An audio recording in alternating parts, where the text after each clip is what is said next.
Hey, what's up mga kasalun? Welcome back ulit sa akin channel, RCG Hair Studio. To this video ay magbibigay na naman tayo ng konting tips at konting kalaman. No? Siyempre, parte pa rin po sa buhok. Ngayon po, pag-uusapan natin kung ano ba ang bawal no, after ng ribbon mo.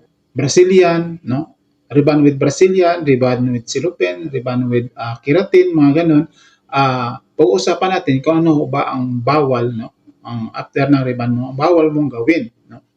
Para hindi masira o hindi ma-dry ang buhok mo. So, una guys, dapat after ng ribbon natin, wag natin una-una siyempre wag natin talian, no? 3 days kasi yan na wag mong basahin ang buhok mo. So, wag mo natin talian, lagyan ng headband. Pangit po, no? Mabalik po yung mga weave niyan pag after na maliguan nyo, after mabasa nyo, magkakagiwang yung buhok nyo, no? Parang pag ganun. So, yan ang una natin. Dapat wag nyo yan lagyan ng pangtali sa buhok, no?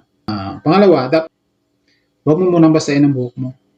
After 3 days pa yan o 48 hours, wag mo munang basahin yung buhok mo. Kasi ang purpose niyan para ma-moisturize yung buhok nyo para hindi siya mag-dry, no? Pinapa-oily pa yan yung buhok nyo para hindi siya mag-dry. Dapat wag nyo munang basahin yung buhok nyo after kayo nagpariban, no? Tapos wag nyo munang lagyan ng oil, no? Ang mga halimbawa mga baby oil, mga oil na mainit sa buhok yan eh. Yung mga pure na oil, dapat lagay kayo ng mga serum, no? Serum, mga hair shine, mga ganun. At saka konti lang ilagay nyo guys kasi masama din yan pag sobrang marami kasi mainit din yan sa buhok. Instead na moisturize yung buhok nyo, baka mag-cause pa yan ng dry kasi mainit yung oil na ilagay sa ating buhok. Tapos ito pa guys, dapat huwag kayong maligo sa pool, no? Mga bagong ribbon ka pa lang, mga 1 week, 1 month, hindi pa yan pwede talaga, no? Ligo ka sa pool kasi nakakasira din yan. Yun naman ang chlorine, chemical yan, parang bleach yan eh. Kung nagda-dry yan, nagkukos yan ng dry sabo ating buhok. So, pangit. So, sa dagat, wag din po ka maligo sa dagat kasi nagkukos din yan ng dry sa buhok kasi yung tubig maalat ay di, ano din yan sa buhok natin. Nagkukos din yan ng dryness. Ito pa guys, dapat after na ribbon nyo, wag nyo muna ulit kulayan, no? Wag ka muna pakulay kasi balik na naman yan mag-dry sa buhok, ang buhok na. Halimbawa, nagpa-ribbon ka o kung nagpa-ribbon with Brazilian, after 1 week, nagpakulay ka, ay wag nyo gawin kasi mawawala na yun ang bisa ng Brazilian. At the same time, magda-dry pa po yung buhok nyo. Kasi another chemical na naman. So, wag nyo gawin na after na ribbon nyo, magpakulay ka ulit, no? Kasi bawal po yan ang heavy chemical sa ating buhok. Maglagay ka lang po ng mga conditioner na yung katamtaman lang. Huwag masyadong maraming conditioner kasi may dyan yung conditioner na medyo mainit din yan. Mainit din sa scalp at sa buhok.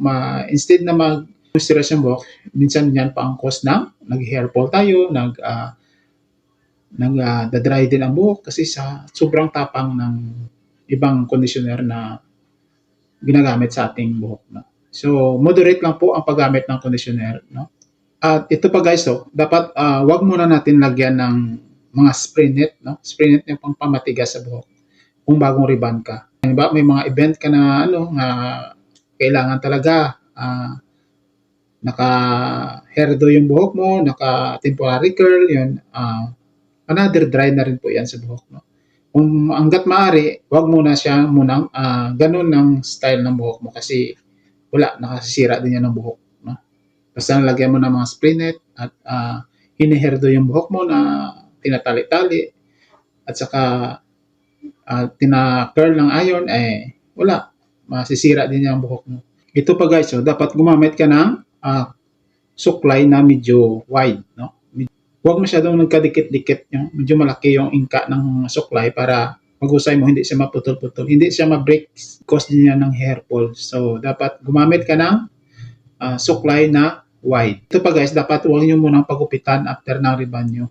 Huwag nyo munang pagupitan ng mga slash-slash dyan, mga layer-layer, mga ano-ano pa dyan, butterfly, mga ganun yan. Pag bagong ribbon ka, lalo-lalo na pag makapal yung buhok mo.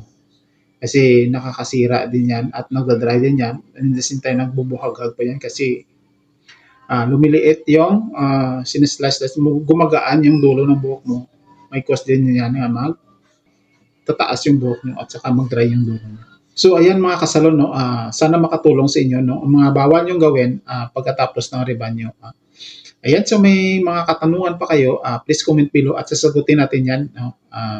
Sa hindi pa po nakapag-subscribe sa akin, baka naman po at pindutin na rin po ang bell button para updated po kayo sa mga bagong upload natin na about sa buhok na content na gagawin natin dito. Ayan, maraming salamat po and God bless. Babus!